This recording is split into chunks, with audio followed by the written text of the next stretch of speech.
Hello అండి, అందరికీ నమస్కారం. Welcome to Ammu's kitchen magic. ఈరోజు మీల్ మేకర్ కర్రీ చాలా ఈజీగా అండ్ టేస్టీగా చేసేసుకుందాం.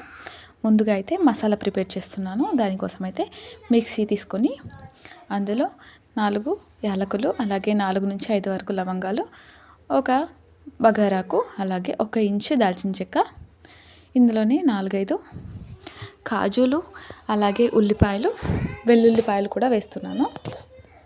వీటిని అయితే మిక్సీ పట్టేసుకోవాలి. తర్వాత వేడి నీళ్ళల్లో మనం ముందుగా తీసుకున్న మీల్ మేకర్ని అయితే ఇందులో వేసేసి ఒక 15 నిమిషాల పాటు నాననివ్వాలి. ఇది పక్కన పెట్టేసి ఇప్పుడు ఒక చిన్న బౌల్ అలా తీసేసుకొని ఇందులో అయితే 2 టేబుల్ స్పూన్ ఆయిల్ అయితే వేసేసుకుంటున్నాను.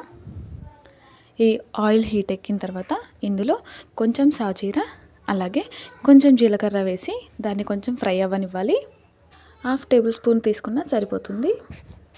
ఇది కొంచెం ఫ్రై అయిన తర్వాత ఇందులో బండ పువ్వు అయితే వేస్తున్నాను. అది ఆప్షనల్ మాత్రమే, మీకు నచ్చితే వేసుకోవచ్చు, లేకపోతే లేదు. సో ఈ ఫ్రై అయిన తర్వాత ఇందులో అల్లం వెల్లుల్లి పేస్ట్ అయితే వేస్తున్నాను. ఆల్రెడీ నేను ఎల్లిపాయలు వేసాను కాబట్టి కొద్దిగా వేసాను. ఇది బాగా ఫ్రై అవ్వాలి. పచ్చివాసన పోయే వరకు దీని అయితే ఫ్రై చేసుకున్న తర్వాత మనం ముందుగా మిక్సీ పట్టేసుకున్నాం కదా, దాన్ని అయితే బౌల్లో వేసేసి బాగా కలిపేసుకున్న తర్వాత 2 నిమిషాల పాటు మూత పెట్టేసుకోవాలి. ఇప్పుడు ఇది కొంచెం ఫ్రై అయిపోయింది కదా, ఇందులోనే పసుపు వేసేసుకోండి. కొద్దిగా పసుపు వేసుకున్న తర్వాత మళ్ళీ 2 నిమిషాల పాటు కలిపేసి మూత పెట్టేయండి. ఇక ఇదైతే కొంచెం ఫ్రై అయిన తర్వాత ముందుగానే మనం నానబెట్టేసుకున్నాం కదా మీల్ మేకర్, దాన్ని అయితే ఇందులో వేసేసుకోవాలి.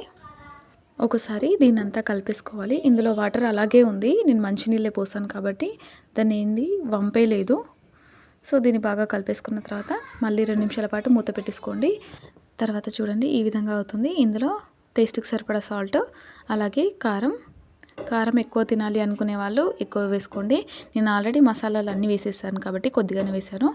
అలాగే ధనియా పౌడర్, గరం మసాలా కూడా వేసేసి బాగా కలిపేసుకోవాలి. ఇలా కలిపేసుకున్న తర్వాత కొన్ని వాటర్ అయితే యాడ్ చేసుకోండి ఇందులోనే. చూడండి ఇందులోనే వాటర్ యాడ్ చేసుకున్న తర్వాత 15 నిమిషాల పాటు లో ఫ్లేమ్లో మూత పెట్టేసుకుంటే కర్రీ అనేది రెడీ అవుతుంది. చూడండి ఈ విధంగా ఉంటుంది. కొత్తగా చూస్తున్న వాళ్ళైతే సబ్స్క్రైబ్ చేయండి. అలాగే వీడియో నచ్చితే ఒక లైక్ చేయండి. Thanks for watching.